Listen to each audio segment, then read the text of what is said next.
A millionaire rescued a homeless girl on the street and hired her as a nurse for his sick son. But days later, he was shocked to discover that the girl was the daughter of... The morning light spilled through the half-drawn curtains of a modest kitchen, casting soft shadows on mismatched chairs and a worn wooden table. Natalie sat hunched over a thick medical textbook, her fingers tracing lines of neatly penciled notes in the margins. The quiet hum of the refrigerator accompanied her steady breathing, a rhythm broken only by the clatter of her mother's cup as it hit the counter. "Natalie, you've been at it since dawn. At least eat something," her mother, Christina, said gently, her voice threaded with fatigue. She moved with a weary grace, the shadow of a woman who once carried herself with unshakable confidence. Natalie glanced up, her dark eyes framed by the exhaustion of endless study sessions and unspoken worries. "I'll eat later, Mama.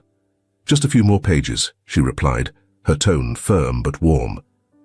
Her mother lingered for a moment, then returned to her tea, the silence between them heavy with unspoken truths. Their world had changed 6 months ago when the merger of Christina's company left her jobless. The severance pay was a pitiful cushion, barely enough to keep their modest apartment. Christina, once a seasoned accountant with decades of experience, now faces rejection after rejection from firms looking for fresh energy. Natalie, absorbed in the demands of medical school, hadn't realized how thin their resources were until it was too late. The bills mounted. The rent rose. And though Christina insisted, "We'll manage," the strain was etched in the deepening lines on her face. Natalie had considered taking on part-time work, but her mother's gentle but insistent words echoed, "Your studies come first. We'll get through this." But getting through had brought them here, a crumbling rental house on the edge of town. Its sagging porch and peeling paint were a stark contrast to the orderly apartment they once called home. Inside, the walls were blotched with mold that crept into the air like an unwelcome guest, and the floors groaned beneath every cautious step. The cold seeped through the thin windows in winter and clung to the walls like a ghost. One rainy evening, Natalie returned from class to find her mother in the dim kitchen, a single bulb flickering overhead. The smell of damp wood and faint mildew had become part of the house, almost unnoticeable. Her mother was folding a stack of laundry, her fingers slow and deliberate. A cough escaped her lips, sharp and hollow, cutting through the quiet like a blade. "Mama?" Natalie's voice wavered as she set her bag down. Christina smiled faintly, brushing it off with a wave of her hand. "Just a little dust. It's nothing," Christina said, but her daughter saw the truth in her sunken eyes and the way she gripped the counter for balance. That night, Natalie lay awake in her tiny room, the weight of her textbooks now trivial compared to the fear gnawing at her.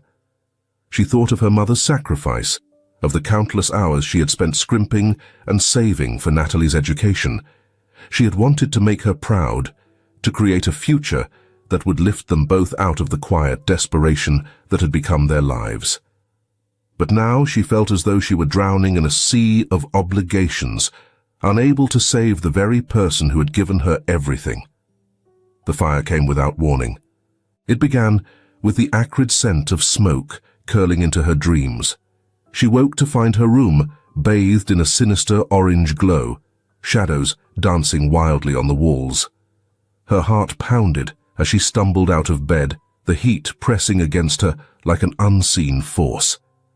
"Mama!" she screamed, her voice cracking as she ran toward her mother's room. The flames had already devoured the doorway, roaring with an insatiable hunger. "Christina!" Natalie's hands clawed at the edges of the frame, her skin blistering from the heat. She saw her mother's silhouette through the flames, reaching out, but the fire was relentless. A beam collapsed between them, and the world blurred with smoke and tears. By the time the fire brigade arrived, The house was a skeletal ruin, its charred remains a stark silhouette against the dawn sky. Natalie sat on the pavement, wrapped in a coarse blanket, her body trembling not from the cold, but from the weight of what she had lost. Her mother was gone. Everything they had clung to was gone. All that remained was the weight of her grief and the faint scent of ash clinging to her hair. In the days that followed, Natalie wandered through the city like a ghost, her once steady steps stumbling under the crushing void her mother had left behind. The textbooks she had once carried with pride were gone, reduced to cinders, like the fragile hope she had nurtured. Homeless, she carried nothing but the guilt of survival and the bitter memory of a future that would never come. Her journey had only begun, but it was one forged in fire, and every step forward felt like walking through its lingering embers. The city felt colder than usual that night, its lights diffused in the mist like distant whispers. Natalie walked aimlessly, her feet sore from endless wandering. The soles of her sneakers were worn thin, letting in the bite of the winter pavement. She pulled her thin coat tighter, but it did little to shield her from the wind, or the gnawing emptiness inside her. It wasn't just the physical cold, it was the silence, the oppressive, suffocating quiet that followed her mother's death, the one that made every moment feel stretched, hollow, and unbearable. Her steps slowed as she approached the bridge spanning the dark river below. The city's hum seemed to fade, leaving only the sound of her shallow breaths and the rhythmic creaking of the metal railings swaying with the wind. She stopped, leaning her palms against the icy steel. Under her, the water churned, an inky expanse reflecting faint shimmers of the moonlight. What's left for me? The question cut through her mind like glass. She tried to summon a reason to keep going, but each thought unraveled into a spiral of doubt. Her mother's face flickered in her mind, her gentle voice, her hands stitching up the same coat Natalie was now wearing. Her mother had been her compass. Without her, Natalie was lost. She climbed up onto the railing, her movements slow and deliberate. The wind tugged at her hair, as if trying to pull her back. Stop. The voice was firm, but calm, startling her enough to make her grip the railing tightly. Turning her head slightly, she saw a man standing a few feet away, his dark coat blending into the night. His face was pale in the dim light, lined with the kind of sorrow that only familiarity could recognize. "Don't come closer," Natalie said sharply, her voice cracking. The man raised his hands in a gesture of surrender, his footsteps halting. "I won't. But you don't have to do this. You don't understand." Her voice was barely audible over the wind. "There's nothing left. No one left." He hesitated, then took a small step forward. "That's not true. You're still here." She laughed bitterly. "And what's the point of that? Everything's gone." "Maybe." His tone softened. "But you're not gone. That means there's still a chance for something else." Natalie's grip tightened on the railing as tears welled up in her eyes. "You don't know what it's like to lose everything." The man's face shifted, shadows deepening his features. "I do."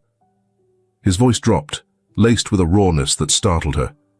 "I lost my wife. She was the best part of me, and when she was gone, I thought I'd never find a reason to keep moving, but I did." Natalie stared at him, her breath hitching. "How?" "Because I refused to let her be the last chapter of my story," he said simply. "And I can tell you, you don't want this to be your last chapter either." Something in his words struck her like a stone hitting still water, the ripples cutting through her despair. Her legs trembled, and with hesitant movements, she climbed down from the railing. The man exhaled softly, relief evident in his posture. "Thank you," he said, his voice steady. Natalie stepped back, arms wrapped around herself, as if trying to hold together the pieces of her fragile resolve. "Who are you?" she asked, her tone defensive, though there was no anger left in her. "Daniel," he replied. "And you?" "Natalie." "Well, Natalie," he said, gesturing toward the street behind him, "there's a cafe just down the block. Let me buy you a cup of coffee." She hesitated, her instincts warring between mistrust and exhaustion. Finally, she nodded, letting him lead the way. The cafe was warm, a stark contrast to the biting cold outside. Natalie sat hunched over a steaming cup, her hands trembling slightly as they gripped the ceramic. Daniel sat across from her, his coat folded neatly on the seat beside him. He didn't speak. He didn't push her to fill the silence. "I wanted to be a doctor," she said eventually, her voice almost swallowed by the hum of the cafe. "I was good at it, top of my class." Daniel leaned forward, his expression unreadable but attentive. "But when my mom died," Natalie continued, her gaze fixed on the table, "everything just fell apart." Her shoulders sagged as she exhaled, the weight of her words seeming to crush her further. Daniel didn't interrupt. She wiped her eyes with the sleeve of her coat as he watched, appearing embarrassed by her frailty. "I can't fix what happened," she said, her voice breaking. "And I don't know how to start over." "You don't have to do it alone," Daniel said quietly. "I have a son, Jason. He's sick, and I need someone who understands how to care for him. Someone like you." Natalie looked up sharply, disbelief flashing across her face. "Why would you?" "Because I see someone worth helping," Daniel said simply. "And I think you could help him too." For the first time that night, a flicker of something like hope crossed Natalie's face. "Think about it," Daniel added. "If nothing else, it's a start." She nodded slowly, cradling the warmth of the cup between her hands. The bridge was behind her now, and though the road ahead was uncertain, it was no longer empty. The car rolled to a stop in front of a sprawling two-story house, its brick facade glowing warmly under the golden porch lights. Natalie sat frozen in the passenger seat, her hands clenched tightly around the strap of her bag. Daniel turned off the engine and glanced at her. "It's quieter than it looks," he said softly, as though trying to ease her unease. "Come on." She stepped out, the frosty evening air biting at her face as she followed Daniel up the path. The house loomed larger the closer they got, a far cry from the cramped apartments and transient shelter she had grown accustomed to. Through the large front windows, she caught glimpses of soft lighting and polished wooden floors. Her feet hesitated on the threshold. "This way," Daniel said, holding the door open. Inside, the air was warm, scented faintly with lavender. Following the brisk tapping of footsteps, there was a faint echo of dishes clattering from the kitchen. A woman appeared, her blonde hair styled into a neat twist, and her sharp blue eyes flickered between Daniel and Natalie. She was beautiful, polished in a way that made Natalie instantly aware of the scuffs on her shoes and the frayed hem of her coat. Daniel's next wife, she came to him when he was drowning in pain. That appearance, at least, warmed his heart, making him want to treat her well, too. "Tiffany," Daniel said, setting his keys on the entryway table. "This is Natalie. She'll be helping care for Jason." Tiffany's lips curled into a smile, though it didn't quite reach her eyes. "Welcome, Natalie. Daniel's mentioned you." "Thank you," Natalie murmured, her voice barely audible. Tiffany's gaze lingered a beat too long, her smile tightening. "I'll let you settle in before meeting Jason. Dinner will be ready shortly."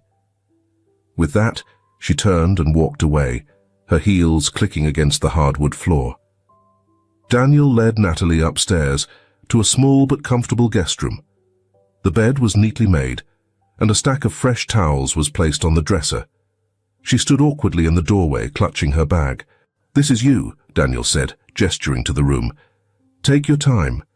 We'll introduce you to Jason once you're ready." Natalie nodded, her throat tight as she mumbled a thank you. When he left, she sank onto the edge of the bed.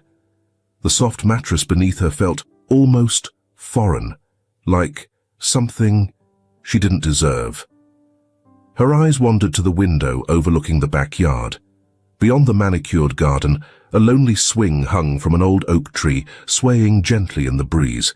She traced its movement with her eyes, her thoughts swirling. What am I doing here?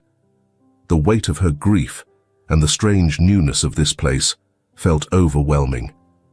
Her hands trembled as she unpacked her few belongings, arranging them on the dresser as if to make the room her own. She doubted it ever would be. The clinking of silverware and the polite exchanges of strangers served as the only sounds during dinner. Jason had been too tired to join them, Daniel explained. But Natalie sensed something unspoken in the way Tiffany's hand tightened around her glass of wine when he mentioned the boy. Later, Daniel knocked softly on her door. "Jason's awake if you'd like to meet him." Natalie followed him to a small bedroom down the hall. Jason lay propped up on a mound of pillows, his frame pale and thin under the soft glow of a bedside lamp. His wide brown eyes met hers with a mixture of curiosity and weariness.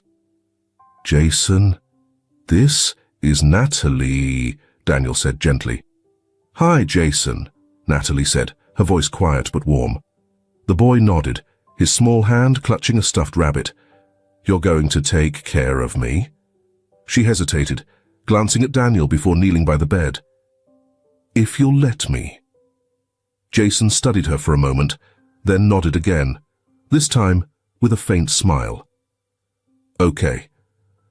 In the days that followed, Natalie began to find her rhythm. Jason was quiet but clever, his face lighting up during their reading sessions or when she played silly games to make him laugh. Each time he smiled, it felt like a small victory. Yet, as she settled into her new role, the unease with Tiffany grew. The woman was polite, always offering a kind word or a tight smile. But Natalie couldn't shake the feeling of being watched. Tiffany's glances were fleeting, but sharp, like she was cataloguing every misstep. One evening, as Natalie folded laundry in the living room, she overheard Tiffany speaking to Daniel in the next room. "She's young and inexperienced," Tiffany said, her tone measured but cool. "Are you sure this is the right choice for Jason?" "She's exactly what Jason needs," Daniel replied firmly. The words should have comforted Natalie, but instead they deepened her doubts. She returned to her task, her hands shaking slightly as she folded Jason's tiny shirts. What am I to them? A replacement? A mistake? She pushed the thought aside, focusing on the sound of Jason's soft laughter drifting down the hall. It wasn't much, but it was enough. For now. Morning light filtered through the sheer curtains, casting a soft glow over the kitchen. Natalie stood at the counter, slicing strawberries for Jason's breakfast. Only the distant chirping of birds outside was able to break the quiet hum of the house. She arranged the fruit on a plate, adding a dollop of yogurt, and smiled at the simple artistry. "You're up early," Tiffany's voice cut through the stillness. Natalie turned to see Tiffany leaning against the doorway, a silk robe cinched tightly around her waist. "I thought I'd prepare something light for Jason," Natalie replied. "He mentioned he liked strawberries." Tiffany's eyes flicked to the plate, then back to Natalie. "How considerate," she said, her tone neutral. She moved into the kitchen, opening cabinets seemingly at random. "Though I'm sure he would have been fine with cereal." Natalie felt a slight flush rise to her cheeks. "I just wanted to—" "Of course," Tiffany interrupted, pulling a mug from a shelf. "Coffee?" "No, thank you." Tiffany poured herself a cup, the rich aroma filling the room. She watched as Natalie cleaned up, her gaze lingering. "You've settled in quickly," she observed. Natalie paused. "I hope that's okay." "Naturally," Tiffany said, sipping her coffee. "Just make sure to remember your place. We have routines here, and it's important they remain consistent." Before Natalie could respond, Jason's footsteps padded into the kitchen. "Good morning," he exclaimed, his face brightening at the sight of Natalie. "Is that for me?" "It is," she said, her smile returning. "Strawberries, just like you wanted." He climbed onto a stool, eagerly reaching for the plate. Tiffany watched the exchange, her fingers tightening around her mug. "Jason," she said, "remember we usually have breakfast together in the dining room." Jason looked between his stepmother and Natalie. "But I like it here," he said softly. Tiffany's expression remained smooth. "Just for today," she relented, "but we'll return to our usual routine tomorrow." Natalie sensed the unspoken tension, but chose to focus on Jason, who was happily munching on his breakfast. "How did you sleep?" she asked him. "Better," he replied between bites. "The story you read helped." "Story?" Tiffany's eyebrow arched. Natalie glanced at her. "Jason had trouble sleeping, so I read to him for a bit." "I see." Tiffany set her mug down with a soft clink. "In the future, perhaps you should consult me before making changes to his bedtime routine." "Of course," Natalie said, her voice barely above a whisper. Later that day, Daniel found Natalie in the garden, kneeling among the rose bushes as she helped Jason plant seeds. The boy chatted animatedly, his cheeks flushed with excitement. "Looks like you two are having fun," Daniel remarked. Natalie looked up, shielding her eyes from the sun. "We're starting a vegetable patch," she said. "Jason wants to grow carrots." "Carrots are the best," Jason declared, grinning. Daniel chuckled. "Is that so?" As they talked, Daniel observed the ease with which Natalie interacted with his son. There was a gentleness to her, a genuine warmth that seemed to draw Jason out of his shell. It was a change he hadn't anticipated, but found himself grateful for. "You're good with him," Daniel said when Jason ran off to fetch more tools. Natalie shrugged lightly. "He's a special kid." "Thank you," Daniel said, his eyes meeting hers. "For everything." She looked away, a hint of color touching her cheeks. "I'm just glad I can help." Inside, behind an upstairs window, Tiffany watched them. Her fingers drummed against the windowsill, her eyes narrowing as she noted the subtle smiles exchanged between Daniel and Natalie. Turning away, she moved to Daniel's study. The room was immaculate, everything in its place. She sat at his desk, opening the laptop. A quick search brought up minimal information about Natalie. Frustrated, Tiffany delved deeper, checking social media profiles and university records. Bits and pieces emerged. A top student, a promising future cut short. There was mention of a tragedy, but details were scarce. "Interesting," she murmured to herself. The sound of footsteps approaching caused her to snap the laptop shut. Daniel appeared in the doorway. "What are you doing in here?" Tiffany smiled easily. "Looking for the financial reports. I thought I'd review them before our meeting tomorrow." He raised an eyebrow. "They're in the cabinet, where they always are." "Right," she said, standing up. "Must have overlooked them." Daniel watched her for a moment, something unspoken passing between them. "Is everything okay?" "Why wouldn't it be?" Tiffany replied, brushing past him. "Dinner will be ready at 7. That evening, as the household settled, Natalie retreated to her room. She sat by the window, the soft murmur of the house fading into the background. Below, she could see the faint outline of the garden, the newly planted seeds resting under the soil. She wondered if they would take root, if they would flourish here. A soft knock startled her. "Come in," she said. Daniel stepped inside, hesitating at the threshold.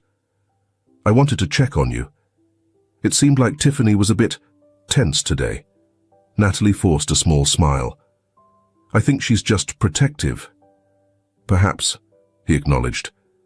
"But I want you to feel comfortable here. If there's anything you need—" "Thank you," she said softly. "But I'm fine."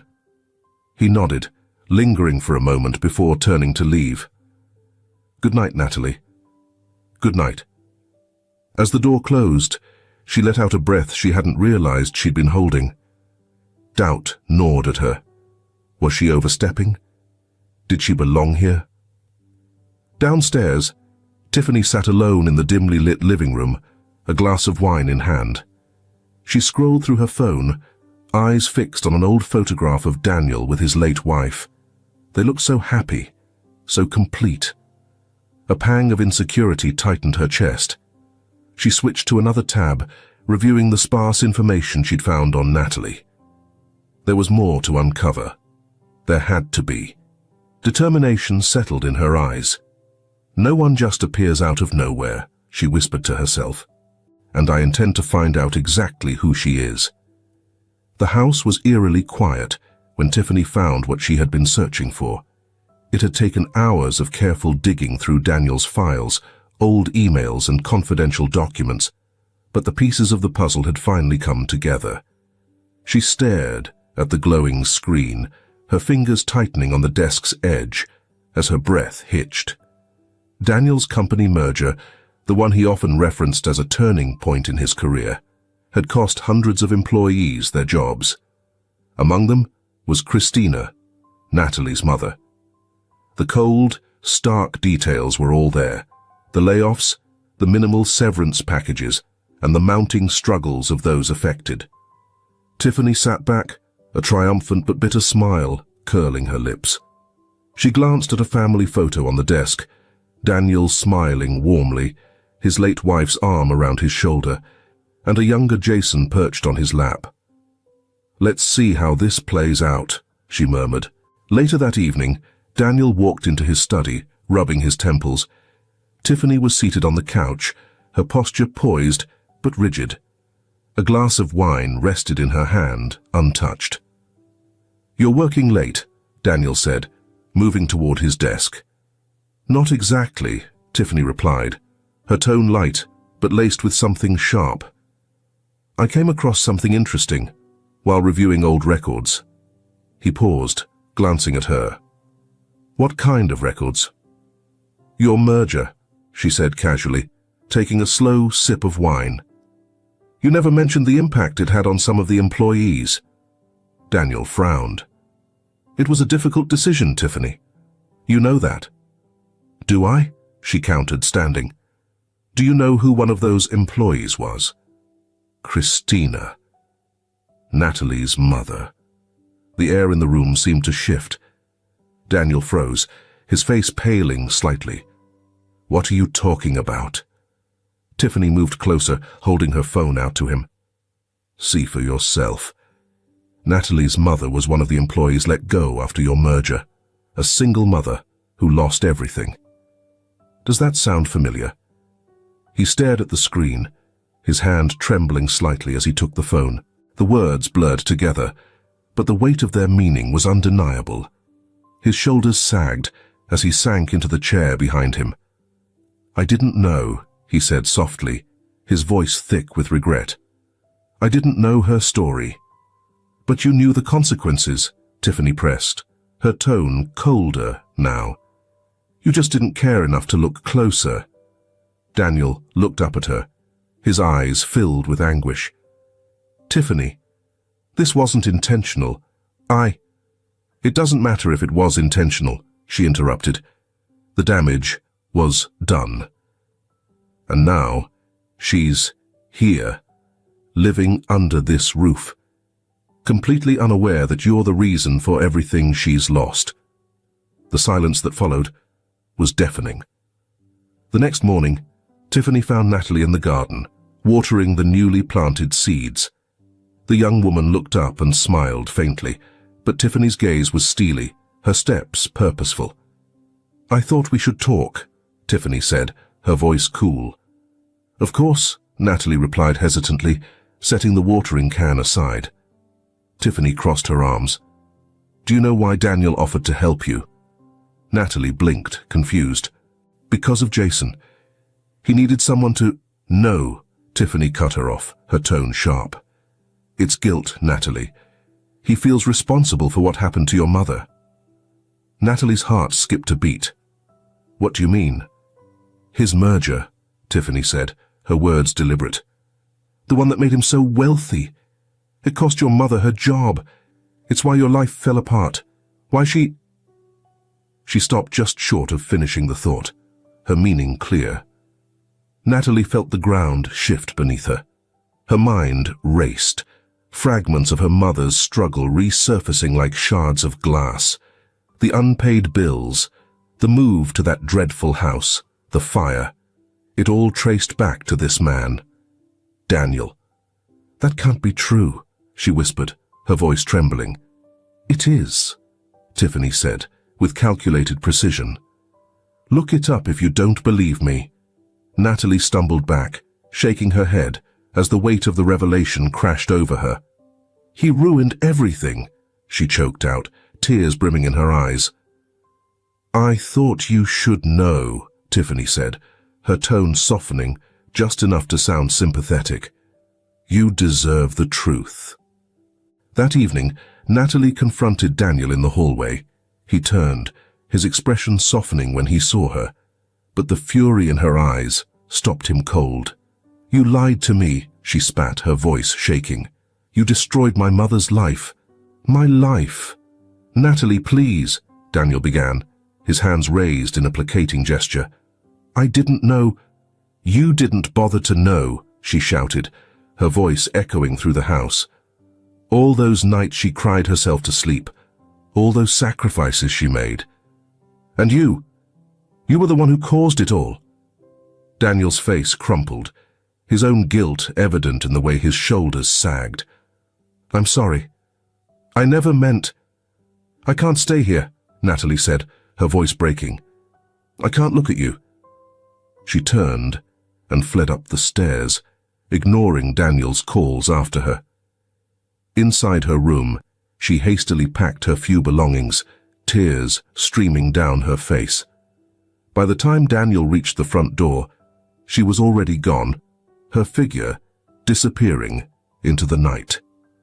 He stood there, the cold wind biting at his skin, his chest heavy with a pain he hadn't felt in years. Tiffany watched from the shadows of the living room, her wineglass raised in a silent toast.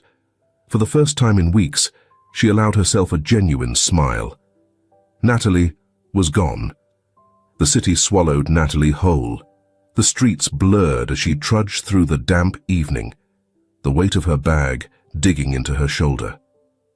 Her breaths were shallow, her chest tight, and her thoughts spiraled uncontrollably. The anger that had flared so fiercely when she left Daniel's house now simmered into a hollow ache. Why didn't I see it before? She thought bitterly. All the kindness, all the opportunities. It wasn't about helping me, it was about him, easing his guilt. Her steps slowed, her body screaming for rest. Natalie found herself slumping against the wall of a narrow alley, her knees buckling as the exhaustion overtook her. She sank to the ground, her back pressed against the cold brick. She clenched her fists, her nails digging into her palms. Her mother's face flashed in her mind, weary but smiling. We'll get through this, she had always said. But they hadn't. They'd been crushed under the weight of a system Natalie now realized Daniel had helped build. In Daniel's home, the silence after Natalie's departure was deafening. Jason noticed immediately. Where's Natalie? He asked that morning, his voice small and trembling. Daniel kneeled beside him, his hand brushing Jason's hair. She needed to leave for a while, Jason, but I'll try to bring her back. Jason frowned, his lip quivering. Did I do something wrong? No, not at all, Daniel said quickly, his heart breaking at the look in his son's eyes. It's not your fault. The words felt empty, even to himself. Daniel knew the truth. It was his fault. Natalie had walked out because of him, because of choices he had made years ago, without thinking of the lives they might destroy. Days passed, and the absence of Natalie began to eat at Daniel. He tried to throw himself into work, But the sight of Jason's quiet despondence made it impossible. The boy, once animated under Natalie's care, had retreated back into himself. He refused to eat more than a few bites and no longer asked to read bedtime stories. "Dad," Jason said one night as Daniel tucked him in, "can you bring her back?" Daniel's chest tightened. "I'm trying, Jason. I promise." Daniel's attempts to locate Natalie began with cautious inquiries, but soon turned desperate. He sent messages to hospitals and shelters, his calls growing more frantic as the days stretched into a week. Each lead fell flat, leaving him more hollow than before. "She's gone, Daniel," Tiffany said one evening, her tone tinged with exasperation. "You did what you could." But he couldn't accept that. He couldn't shake the image of Natalie's tear-streaked face and the anger in her voice. It haunted him in the quiet hours of the night. Natalie's days bled into one another. The money she had taken barely stretched far enough for food and shelter. Her health began to falter. First, a persistent headache, then the gnawing ache in her chest that refused to subside. She told herself she would rest, that she just needed a day to catch her breath. But her body betrayed her. One evening, as she stumbled into a rundown clinic, the nurse at the counter took one look at her pale face and called for assistance. Natalie was too weak to protest as they laid her on a stretcher, her vision blurring. "I'm fine," she whispered, though her voice was barely audible. "Save your strength," the nurse said firmly. Daniel's phone buzzed late one night. He was seated in his study, his head in his hands. The call startled him, and he stumbled to answer. "Mr. Daniel," the voice on the other end said, "we found her. Natalie." The air seemed to rush from his lungs. "Where is she?" "She's at St. John's Hospital," the voice replied. "She was brought in earlier today in a weakened state. You should come quickly." Daniel was out the door within minutes, his heart pounding as he drove through the darkened streets. His mind raced with questions and fears. Was she okay? How had she ended up in such a state? When he arrived at the hospital, the sight of Natalie stopped him in his tracks. She lay in a small, sterile room, her skin pale and her body frail against the crisp, white sheets. Her breaths were shallow, her eyes closed. "Natalie," he murmured, stepping closer.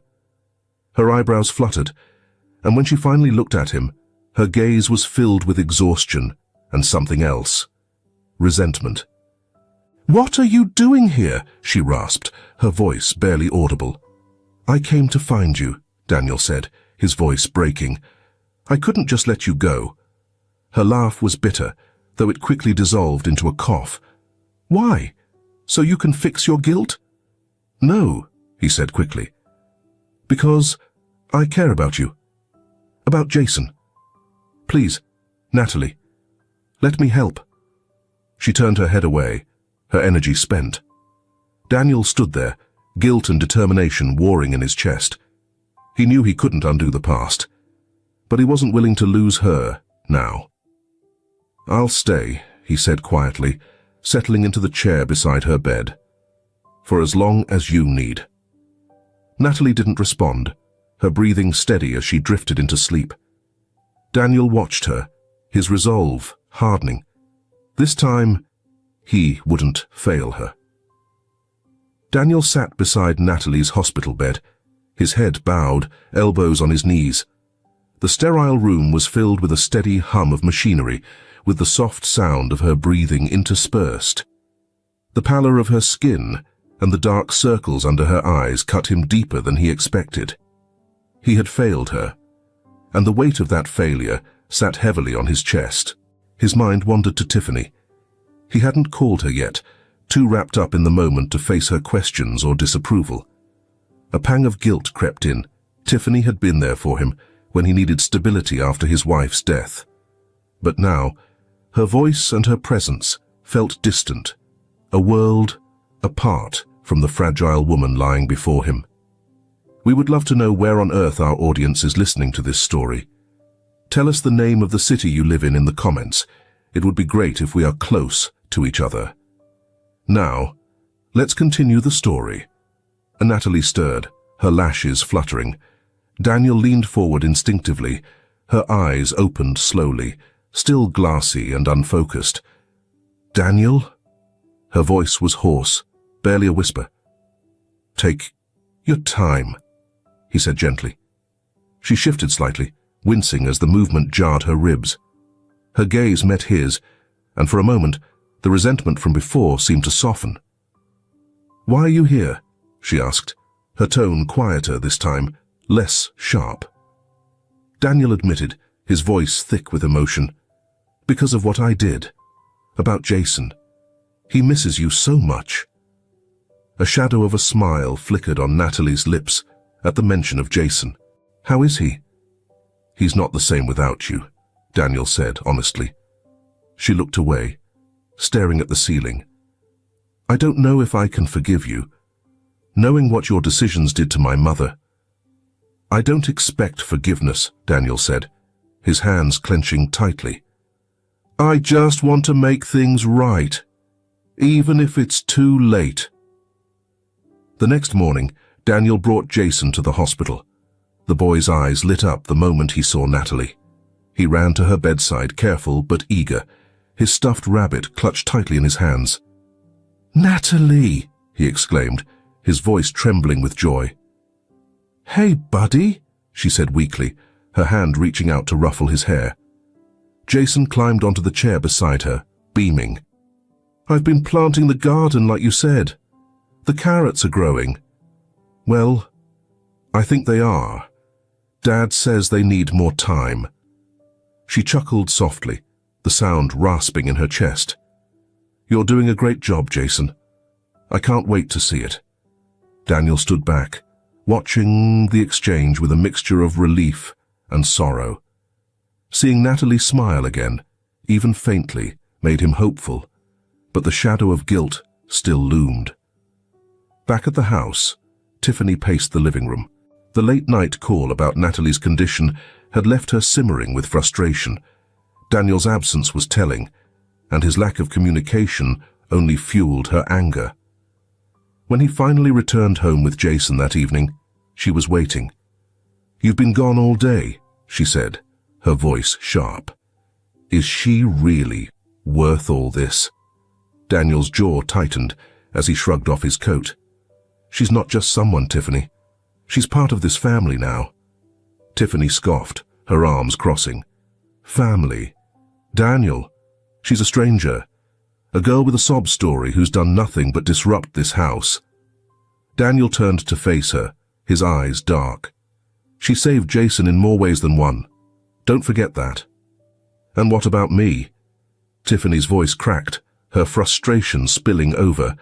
I've been here, I've supported you, and now I'm just supposed to take a back seat while you dote on her. This is about doing what's right, Daniel said, his tone harsher than he intended. Tiffany's eyes narrowed. Doing what's right, or fixing your guilt? Daniel looked away, guilt flooding his expression. He didn't answer. He couldn't. Days turned into weeks as Natalie's health slowly improved. Daniel visited daily, bringing Jason along whenever possible. Their time together began to chip away at the walls Natalie had built around herself. One afternoon, as Daniel sat by her bedside, Natalie spoke hesitantly. Jason seems happier. He is, Daniel replied, his voice soft. Because of you. I'm not sure I can go back to the house, she admitted, her gaze distant. I think Tiffany doesn't feel comfortable. She'll never accept me.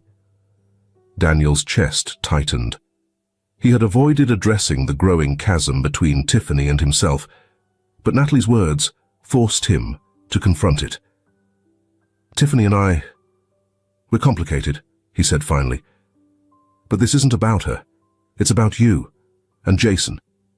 Natalie turned to him, her eyes searching his face. I don't know if I can trust you again. Then let me earn it, Daniel said earnestly. I'll do whatever it takes. Back at the house, Tiffany's frustration boiled over into icy detachment. She watched Daniel come and go, his attention entirely consumed by Natalie and Jason. Each passing day felt like a silent rejection, and the once comfortable foundation of their relationship began to crack. One evening, she prevented him as he was leaving for another hospital visit. "This can't go on, Daniel," she said, her voice low but firm. "You have to choose." Daniel paused, his keys dangling from his hand. He met her gaze, his expression weary but resolute. "I already have." Her breath hitched, but she quickly masked the pain with a cold, bitter laugh. "Then, don't expect me to wait for you when this falls apart." Daniel didn't respond. He simply turned and walked out the door, leaving Tiffany alone in the dimly lit room, her glass of wine untouched on the table. The house was quiet, the kind of quiet that felt heavy and unnatural. Tiffany sat in the darkened living room, staring into the dying embers of the fireplace. Daniel hadn't come home for dinner again. The hours she'd spent waiting, replaying their last conversation, only stoked the fire of her resentment. She glanced at the clock, her fingers drumming against the wine glass in her hand. Daniel's words echoed in her mind. "I already have." He'd chosen Natalie and Jason over her, the life they had built together, reduced to an afterthought. The air felt stifling, oppressive. Rising abruptly, Tiffany moved to the kitchen, her steps purposeful. Her gaze fell on the stack of newspapers Daniel had left on the counter, the headlines blaring something about corporate ethics. She brushed them aside and opened a drawer, her hands trembling as she pulled out a box of matches. Her mind raced. She didn't want to hurt anyone, not really. But Daniel needed to see that bringing Natalie back into their lives had been a mistake. If something happened, if Natalie was framed as careless or negligent, Daniel would realize she didn't belong here. With that thought, Tiffany moved toward the den. The curtains there, thick and aged, hung near a radiator. Perfect. Striking a match, she hesitated only briefly before touching the flame to the fabric. It caught quickly, the fire spreading faster than she anticipated. Her heart pounded as she stepped back, watching the flames lick hungrily at the curtains and spread to the wooden paneling. The heat grew unbearable, and panic began to set in. She hadn't meant for it to get this bad. Upstairs, Jason stirred in his bed, coughing as the smoke seeped into his room. He sat up, rubbing his eyes, and called out weakly, "Dad! Tiffany?" Hearing nothing, he climbed out of bed, clutching his stuffed rabbit as he stumbled into the smoky hallway. The sight of flames at the end of the corridor froze him in place. Daniel had just parked in the driveway when he noticed the faint glow in the windows. His heart lurched as he realized it wasn't the warm light of the fireplace, but something far more menacing. He bolted out of the car, shouting as he unlocked the door, and rushed inside. "Jason! Tiffany!" he yelled, the acrid smell of smoke filling his lungs. A sound came from upstairs, a faint cry. Daniel didn't hesitate, taking the stairs two at a time. He found Jason at the top, coughing and wide-eyed, frozen in fear. "Dad!" Jason choked out, reaching for him. Daniel scooped him up, wrapping his coat around the boy to shield him from the smoke. "It's okay, buddy. I've got you." As he descended the stairs, his eyes caught the blaze in the den. The fire had spread farther than he thought, and the thick smoke made it hard to see. He set Jason down near the front door, pushing him gently outside. "Stay here. Don't move." "But what about Tiffany?" Jason cried, his voice trembling. Daniel turned back, his jaw set. He found Tiffany in the kitchen, standing frozen with tears streaking her face as she stared at the growing inferno. "Tiffany," he shouted, "what did you do?" Her eyes widened as he grabbed her arm, dragging her toward the front door. She resisted weakly, her legs barely moving. "I didn't mean," she started, her voice breaking. "It wasn't supposed to." "Not now," Daniel snapped, pulling her outside, just as flames engulfed the doorway behind them. The fire department arrived moments later, their sirens cutting through the night. Daniel held Jason close as they watched the firefighters battle the blaze. Tiffany stood apart, shivering despite the warmth of the flames. After the fire was extinguished, Daniel went back inside to assess the damage. In the den, near the burned remains of the curtains, he found the box of matches lying on the floor. His chest tightened as the pieces fell into place. He picked it up, staring at it as rage bubbled to the surface. Later that night, as the family stood outside amidst the rubble, Daniel approached Tiffany. She flinched as he stepped close, his expression a mixture of heartbreak and fury. "You set this fire," he said quietly, his voice trembling. "You put Jason's life at risk. You've destroyed this house." "Daniel, I didn't," Tiffany began, but he cut her off. "Stop," he said, his tone sharp. Daniel knew what Tiffany meant to him, but what she did was unforgivable. He didn't want to call the police. He wanted to give his ex-wife a way out. Daniel struggled to speak, but his voice was firm. "Go, Tiffany. I can't keep you anymore. After all, we can't live together like we hoped. No matter what, I'm sure I'm wrong with you. Live, honestly, like you used to. And I need Jason to be safe."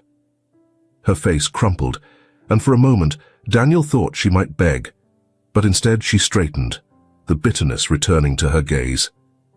"Fine," she said, her voice cold. "I'll go, but don't expect me to forgive you for choosing her." Daniel didn't respond.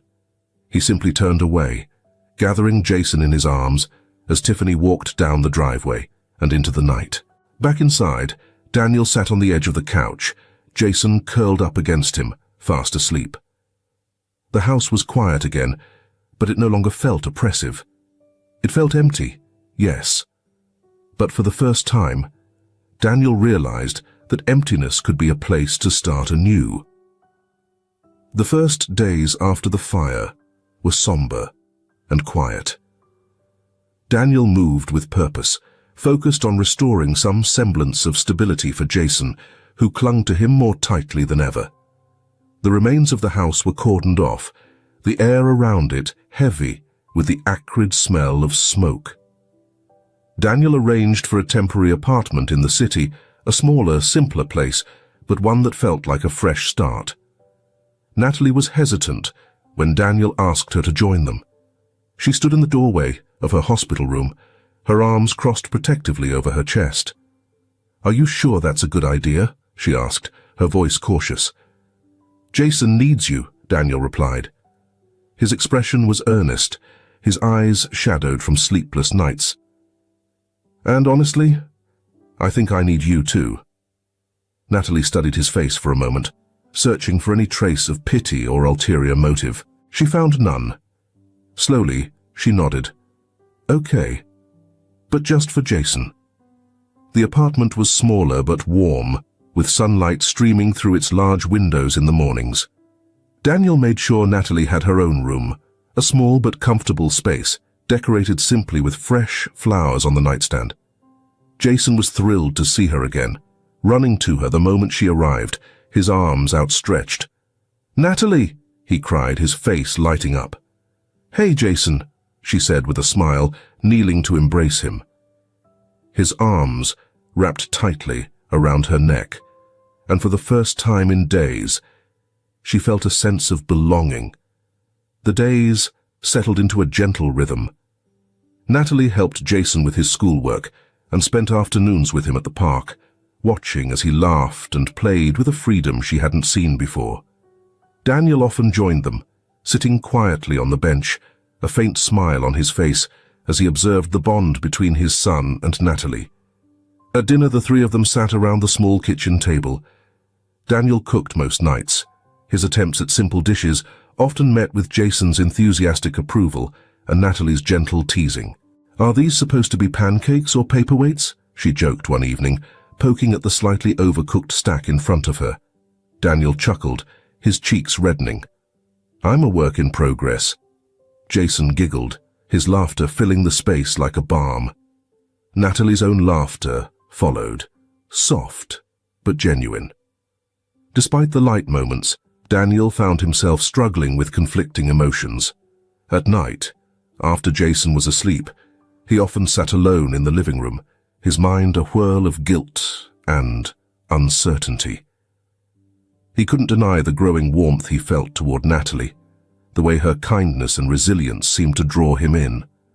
But each time the thought surfaced, he pushed it away, reminding himself of the complications, the age gap, and the shadow of Tiffany still lingering. Natalie, too, was undergoing a quiet transformation. The walls she had built around herself began to crack, her once distant demeanor softening as she allowed herself to accept Daniel and Jason's care. There were moments, fleeting but powerful, when she caught herself feeling safe. One afternoon, as she sat on the couch reading with Jason, Daniel entered the room with a tray of tea. He placed it on the table and lingered for a moment, watching the two of them. "You're good for him," Daniel said quietly. Natalie glanced up, surprised. "I think he's good for me," she admitted. "You both are." Daniel smiled, his gaze holding hers for a beat too long before he cleared his throat and turned away. "Well, let me know if you need anything." As he left the room, Natalie stared after him, her chest tightening. For so long, she had believed herself unworthy of stability, of love.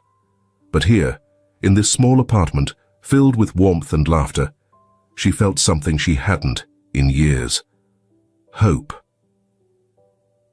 One evening, as Daniel was cleaning up after dinner, Natalie lingered at the counter, drying the last of the dishes. "Thank you," she said suddenly, her voice breaking the comfortable silence. Daniel looked up, his hands pausing over the sink. "For what?" "For everything," she said, her eyes meeting his. "For taking me in, for not giving up on me, even when I wanted to give up on myself." His chest tightened, and for a moment, words escaped him. Finally he said, "You've given us just as much, Natalie. More than you know." The weight of the moment hung between them, unspoken but palpable.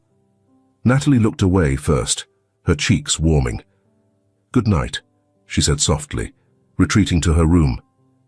Daniel watched her go, his heart heavier and fuller all at once. As the days turned into weeks, the three of them began to feel more like a family. Jason's laughter returned in full force. Natalie's health improved steadily, and Daniel found a strange sense of peace in the chaos that had brought them together. But beneath the surface, both Daniel and Natalie wrestled with emotions they weren't yet ready to confront. Sitting in the dim glow of his desk lamp, he sifted through old reports from the merger that had irrevocably changed so many lives. The choices he had made in the pursuit of success connected Natalie's story to countless others. He couldn't undo the past, but he could begin to make amends. The next morning, over breakfast, Daniel broached the subject. "I've been thinking about starting a foundation," he said, glancing between Natalie and Jason, "to support families affected by the merger, like yours, Natalie." Natalie paused mid-bite, her fork hovering in the air. "You mean helping people who lost their jobs? Their homes?" "Yes," Daniel said, "and providing educational resources, job training, even housing support. I want it to be a way to give back, to fix what I broke." Jason, ever curious, piped up. "Like helping kids, too?"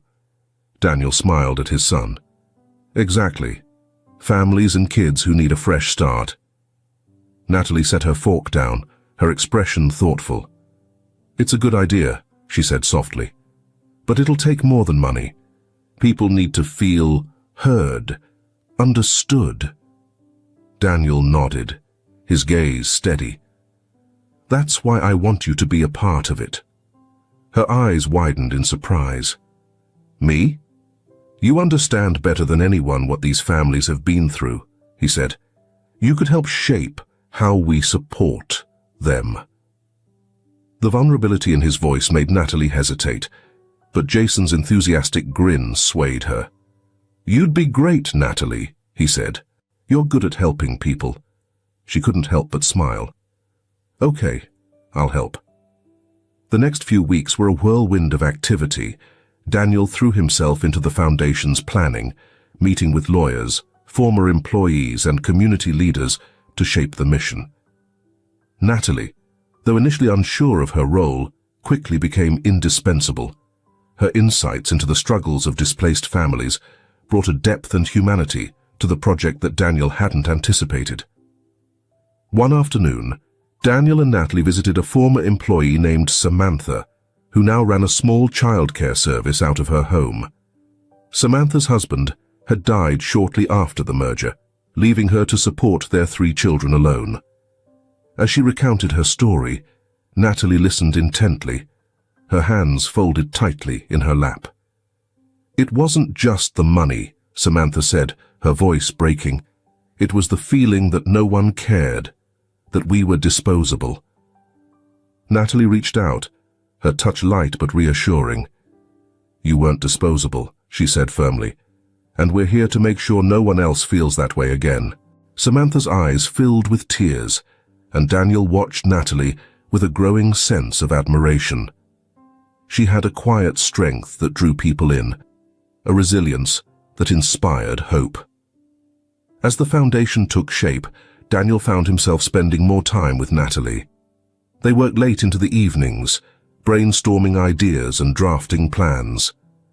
Their conversations, once stilted and formal, grew easier, filled with moments of laughter and shared understanding. One evening, as they sat in the small living room surrounded by stacks of papers, Daniel leaned back and rubbed his temples. "I didn't realize how much work this would be," he said with a wry smile. Natalie chuckled, handing him a cup of tea. "You're used to building empires. This is just a different kind." He looked at her, his expression softening. "It feels different because it matters more." She met his gaze, something unspoken passing between them. The air felt charged, but neither moved to break it. Instead, Natalie looked away, focusing on the papers in her lap. Jason, meanwhile, flourished in their new life. He often accompanied Natalie to community meetings, his boundless energy bringing smiles to weary faces. One afternoon, he tugged on her sleeve as they walked home from a local shelter. "Natalie," he said, his voice earnest, "when I grow up, I want to help kids too." Her heart swelled. "You will, Jason. You already are." His grin was wide and unrestrained. "You think so?" "I know so," she said, ruffling his hair. Daniel watched the exchange from a few steps behind, his chest tightening. Natalie had become more than a caregiver for Jason. She was a part of their family now, though he hadn't yet found the courage to say it aloud. As the foundation launched, the 3 of them attended the opening ceremony together. Daniel spoke first, his voice steady but filled with emotion. He acknowledged his past mistakes and expressed his commitment to building a better future. Natalie spoke next, sharing her story with quiet strength. Her words resonated with the crowd, and Daniel felt a surge of pride. Later that evening, as they walked home, Jason skipped ahead, his laughter echoing in the crisp night air. Daniel and Natalie walked side by side, their steps in sync. "You were amazing today," Daniel said, his voice low. Natalie glanced at him, a faint smile playing on her lips. "So were you." They walked in comfortable silence for a moment, before Daniel spoke again. "I couldn't have done this without you." "You could have," Natalie replied. "But I'm glad you didn't have to." Their eyes met, and for the first time, Daniel allowed himself to imagine a future, not just for Jason, but for the three of them together. It was a fragile hope, but it was enough to keep him moving forward. The audience applauded. Natalie was glancing at Daniel and Jason. Sometimes, that light comes from unexpected places, from people who refuse to give up on you, even when you've given up on yourself. As the evening wound down, the three of them found a quiet corner to sit. Jason was busy coloring on a scrap of paper, his energy seemingly endless even after the long event. Daniel and Natalie watched him in silence, their shoulders brushing as they leaned back in their chairs. "This feels surreal," Natalie admitted, breaking the silence. Daniel glanced at her. "It feels right," he said simply. She looked at him, her expression unreadable. "Do you think this is enough to make up for everything?" "It's a start," Daniel said, his voice steady. "We can't change the past, but we can shape the future." She nodded, her gaze drifting back to Jason. "He's lucky to have you." Daniel hesitated, then said, "He's lucky to have us. You've given him so much. Hope, stability, love." Natalie's cheeks flushed, and she looked down at her hands. "I didn't think I'd ever have those things for myself, let alone give them to someone else." "You deserve them," Daniel said, his voice firm. "More than anyone I know." Their eyes met, the weight of their journey reflected in their shared gaze. Daniel reached out, his hand brushing hers lightly. It wasn't a grand gesture, but it was enough to convey what words couldn't. Jason looked up from his drawing, oblivious to the moment between them. "Are we going home now?"